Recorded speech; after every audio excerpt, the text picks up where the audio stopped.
Assalamualaikum warahmatullahi wabarakatuh. Hari ini saya Nurul Fatin Izzati binti Muhammad Masdi dari kumpulan PISMP PI 5619 akan membentangkan penerangan tentang projek inovasi digital yang saya hasilkan. Pembentangan ini untuk memenuhi tugasan kursus PIMK 3152 dan saya di bawah bimbingan Ustazah Muslihah binti Ismail. Ini merupakan isi kandungan yang terdapat dalam penerangan projek saya. Seterusnya sebagai pengenalan, inovasi adalah kebolehan untuk mengaplikasikan penyelesaian kreatif kepada masalah atau peluang untuk meningkatkan atau menggayakan kehidupan manusia. Kalau dari bentuk inovasi digital pula, apabila kita menggunakan teknologi yang disediakan dalam masa kini lah, seperti komputer dan sebagainya. Jadi dalam projek ni saya mengaplikasikan kaedah gamifikasi yang mana ianya merupakan satu pendekatan yang menggunakan kaedah permainan dalam proses pengajaran dan pembelajaran. Ianya mampu menjadikan PDP seseorang guru itu jadi lebih menarik, interaktif serta mengasyikkan bagi murid-murid.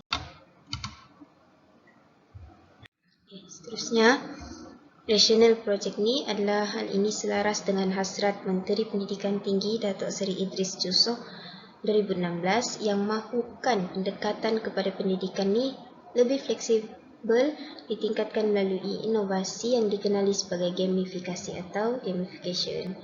Menurut pensyarah kanan Jabatan Bahasa Melayu FBMK pula dari Universiti UPM, dari Universiti Putra Malaysia, iaitu Profesor Madya Dr. Nur Mahdia Sheikh Said 2021 berkata, dengan gamifikasi ini dalam pengajaran, apabila gamifikasi ini diterapkan dalam pengajaran, pelajar mampu menyelesaikan permasalahan yang sukar dalam situasi seakan game. Penyertaan masalah. Daripada projek ni, saya menyatakan masalah 2 murid tahun 1, iaitu yang pertama, murid tahun 1 tidak mampu mengingat susunan 13 rukun solat dengan betul, dan yang ketiga, mereka juga tidak mampu mengingat kandungan rukun solat tersebut dengan betul, seperti dia punya penerangan tentang rukun solat tu dan juga bacaannya. Seterusnya, kajian literature tentang penyataan masalah saya tadi. Yang pertama, menurut Nurzira Ahmad 2016, masih terdapat murid yang sukar untuk menentukan 13 perkara rukun solat. Apabila soalan lisan diajukan kepada murid, ternyata mereka tidak dapat menjawab dengan betul, dan ada juga yang masih mengambil masa berfikir yang lama semasa menjawab soalan, serta mereka meminta bantuan rakan lain untuk memberikan jawapan kerana mereka kurang ingat tentang 13 perkara rukun solat tadi. Malah mereka juga kelihatan keliru dengan susunan 13 perkara rukun solat dengan alasan tidak ingat atau lupa apa yang telah dipelajari, macam yang saya katakan tadilah. Seterusnya, objektif projek inovasi ini melalui inovasi yang dihasilkan. Yang pertama, murid dapat menyatakan susunan rukun solat dengan betul selepas menjalankan aktiviti. Objektif yang utama untuk projek ini adalah murid dapat menyatakan susunan rukun solat dengan betul. Manakala objektif tambahan, murid dapat membaca bacaan rukun solat dengan baik dengan bimbingan guru. Skop dan limitasi inovasi ini adalah murid tahun 1 dalam mata pelajaran pendidikan Islam di bawah bidang ibadah dan di bawah tajuk sempurnakan solatmu. Kepentingan dan impak inovasi yang saya hasilkan adalah permainan ni mengambil masa yang sederhana dan sesuai untuk murid-murid darjah 1 Yang kedua, ianya juga menjimatkan kos. Nanti kita tengok anggaran kos yang diperlukan. Seterusnya, inovasi menekankan nilai kerjasama, keadilan, keseronokan, dan kemahiran sosial murid semasa menjalankan aktiviti permainan tersebut. Dan yang terakhir, kepentingan inovasi ini adalah ianya sesuai dengan peringkat umur muridlah darjah 1, kebolehan mereka, kecenderungan dan ianya juga melibatkan imajinasi murid darjah 1 itu sendiri.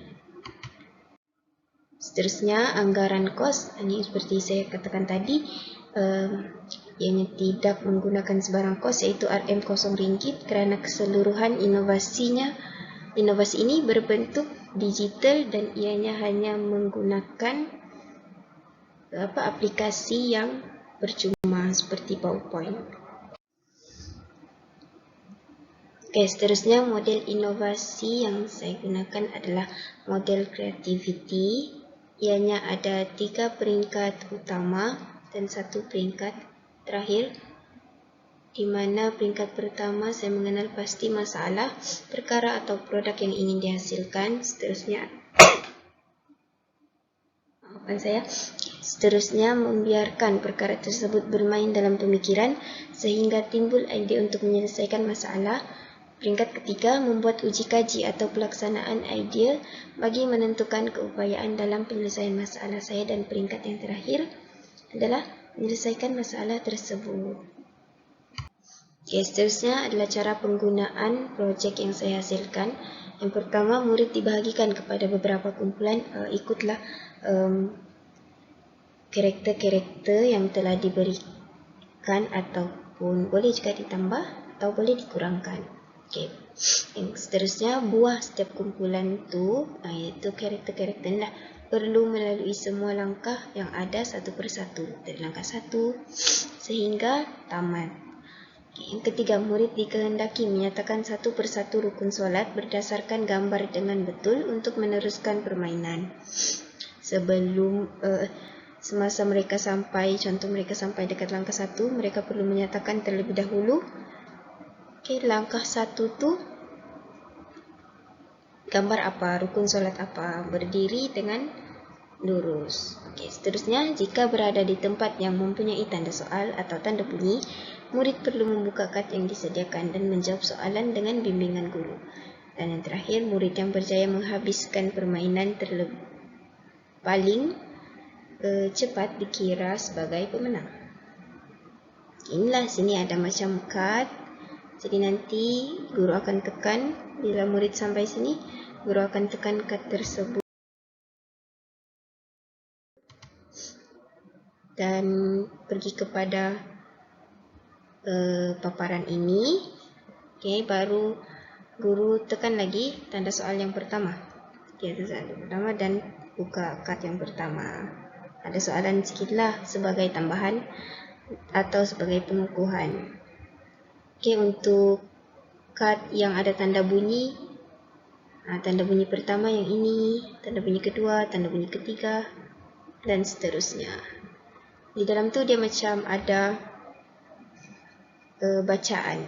Dalam kad tersebut ada bacaan. Bila tekan lagi, keluarlah bacaan seperti ini.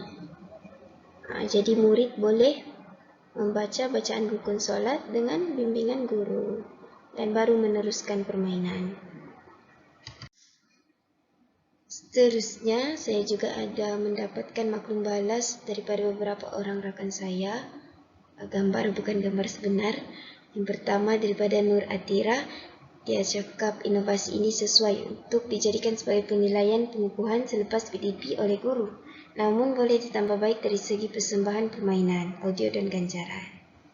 Okay, pada mulanya inovasi saya macam sunyi, tidak apa-apa. Tapi setelah penambahbaikan dibuat, saya tambah audio dan sebagainya.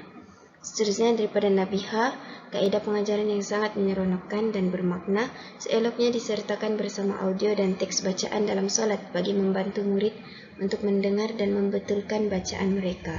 Pada mulanya pun projek saya tiada bacaan dalam solat dengan lebih detail, dan saya tambah sebagai penambahbaikan. Dan yang terakhir daripada Fatin Murshidah, inovasi yang menarik tetapi boleh ditambah baik dengan menambah gambar animasi yang mengajak murid untuk bermain. Seterusnya, pembuktian pencapaian inovasi prestasi rukun solat ni. Sebelum inovasi digunakan, hanya 20% murid dapat menyatakan 13 rukun solat mengikut susunan yang betul. Namun selepas inovasi ini digunakan, 60% murid daripada kelas yang sama dapat menyatakan 13 rukun solat mengikut susunan yang betul.